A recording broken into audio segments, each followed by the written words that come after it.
राजस्थान के सबसे बड़े और साहसी शूरवीरों में से एक महाराणा संगा को आज भी उनके बलिदान के लिए पूजा जाता है। मेवाड़ के पूर्व शासक एवं महाराणा प्रताप के पूर्वज राणा संगा ने मेवाड़ में 1509 से 1528 तक शासन किया। राणा संगा ने विदेशी आक्रमणकारियों के विरुद्ध सभी राजपूतों को एकजुट किया। राणा संगा सही मायने में एक बहादुर योद्धा एवं शासक थे, जो अपनी वीरता और उदारता के लिए प्रसिद्ध थे। संगा उस समय के सबसे शक्तिशाली हिंदू राजा थे। उन्होंने दिल्ली, गुजरात एवं मालवा मुगल बादशाहों के आक्रमणों से अपने राज्य की बहादुरी से रक्षा की। महाराणा संगा का जन्म मेवाड़ के चित्तौड़ में 12 अप्रैल 1482 ईस्वी को हुआ था।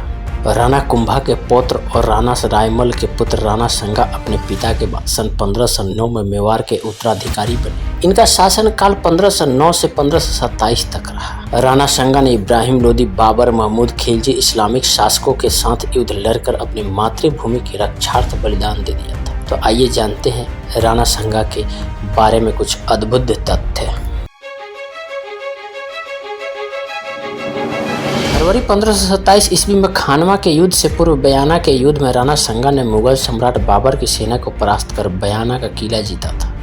इस युद्ध में राणा संगा के कहने पर राजपूत राजाओं ने पाती पेरवन परंपरा का निर्वहन किया। बयाना के युद्ध के पश्चात 17 मार्च 1527 ईस्वी में खानवा के मैदान में राणा संगा जब घायल हो गए थे, तब उन्हें बाहर निकलने में कछवाहा वंश के पृथ्वीराज कछवाहा ने महत्वपूर्ण भूमिका निभाई थी तथा पृथ्वीराज कछवाहा द्वारा ही राणा संगा को घायल अवस्था में कालपी नामक स्थान पर पहुंचाने में मदद दी गई थी। लेकिन असंतुष्ट सरदारों ने इसी स्थान पर राणा संगा को जहर दे दिया। ऐसी अवस्था में राणा संगा पुनः बसवा आए, जहां संगा की 30 जनवरी 1528 को मृत्यु हुई। लेकिन राणा संगा का विधि विधान से अंतिम संस्कार मांडलगढ़ में हुआ। इतिहासकारों के अनुसार उनके दाह संस्कार स्थल पर एक छतरी बनाई गई थी। ऐसा भी कहा जाता है कि मांडलगढ़ क्षेत्र में मुगल सेना पर तलवार से गरजे थे।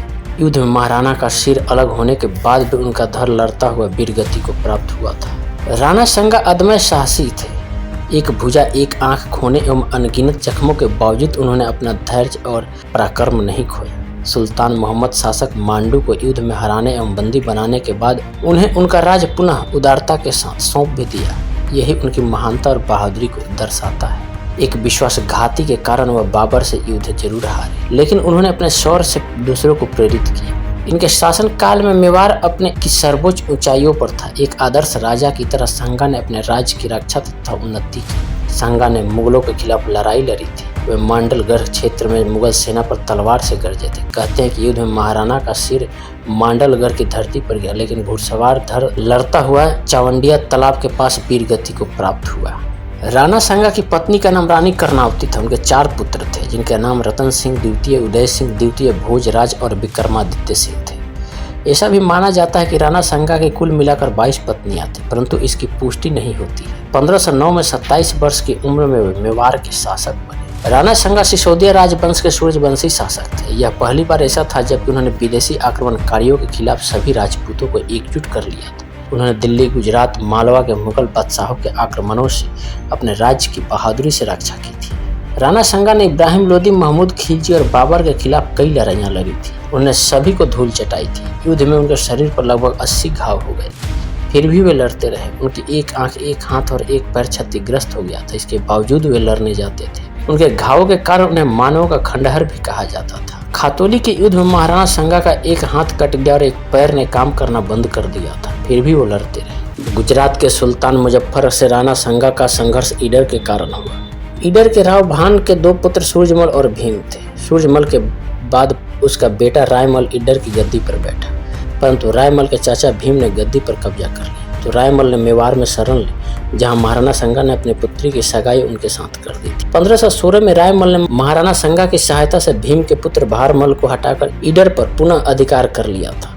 इससे गुजरात का सुल्तान मुजफ्फर भड़क गया और उसने अहमदनगर में जागीरदार निजामुद्दीन को युद्ध के लिए भेजा, परंतु निजामुद्दीन को हार का सामना करना पड़ा। इसके बाद सुल्तान ने मुआरेजुक को भेजा और उसे भी हार का सामना करना पड़ा। इसके बाद सुल्तान ने 1520 में मलिक अजाय तथा किवामुल की अध्यक्षता में 2 अलग अलग सेनाएं मेवाड़ पर आक्रमण करने के लिए भेजी। मालवा का सुल्तान महमूद भी इस सेना के साथ आ मिला, किंतु मुस्लिम अफसरों में अनबन के कारण मलिक अजाय आगे नहीं बढ़ सका था और संधि कर उसे वापस लौटना पड़ा था।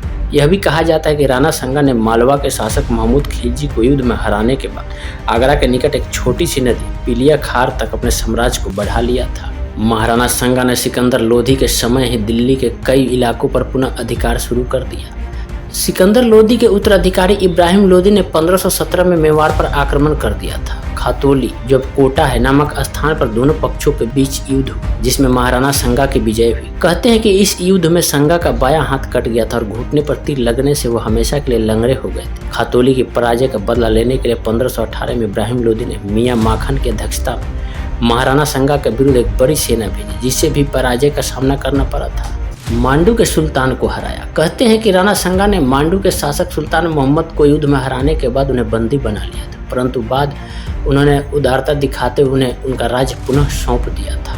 कभी भी बाबर से समझौता नहीं किए थे। इस बात की कोई जानकारी नहीं कि राणा संगा ने बाबर के साथ क्या समझौता किया था। ऐसा कहा जाता है कि बाबर चाहता था कि राणा संगा इब्राहिम लोधी के खिलाफ युद्ध में मेरा साथ दे, लेकिन राणा संगा ने दिल्ली और आगरा के अभियान के दौरान बाबर का साथ नहीं दिया था और न ही उन्होंने बाबर को कोई न्योता दिया था। राणा को लगता था कि बाबर भी तैमूर की भांति दिल्ली में लूटपाट करके लौट जाएगा, किंतु 1526 ईस्वी में राणा संगा ने देखा कि इब्राहिम लोधी को पानीपत के युद्ध में परास्त करने के बाद बाबर दिल्ली में शासन करने लगा है। तब राणा ने बाबर से युद्ध करने का निर्णय कर लिया। कहते हैं कि खानवा युद्ध शुरू होने से पहले राणा संगा के साथ हसन खां, मेवाती, महमूद लोधी और उनके राजपूत अपनी अपनी सेना लेकर राणा के साथ हो लिए थे और आगरा को घेरने के लिए सभी आगे बढ़े।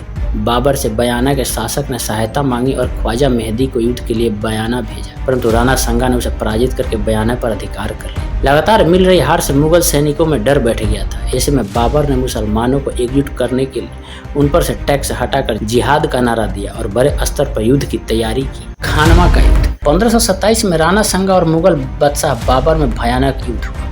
खानवा के मैदान में दोनों सेनाओं के बीच जबरदस्त खूनी मुठभेड़ हुई। बाबर 2 लाख मुगल सैनिक के साथ थे और कहा जाता है कि राणा संगा के पास भी बाबर जितनी सेना थी। बस फर्क यह था कि बाबर के पास गोला बारूद का बड़ा जखीरा था और राणा के पास साहस एवं वीरता। युद्ध में बाबर ने राणा के साथ लड़ रहे लोधी सेनापति को लालच दिया, जिसके चलते संगा को धोखा देकर लोधी और उसकी सेना बाबर से जा मिली। लड़ते हुए राणा संगा की एक आंख में तीर भी लगा, लेकिन उन्होंने इसकी परवाह नहीं की और युद्ध में डटे रहे। इस युद्ध में उन्हें कुल 80 घाव आए थे।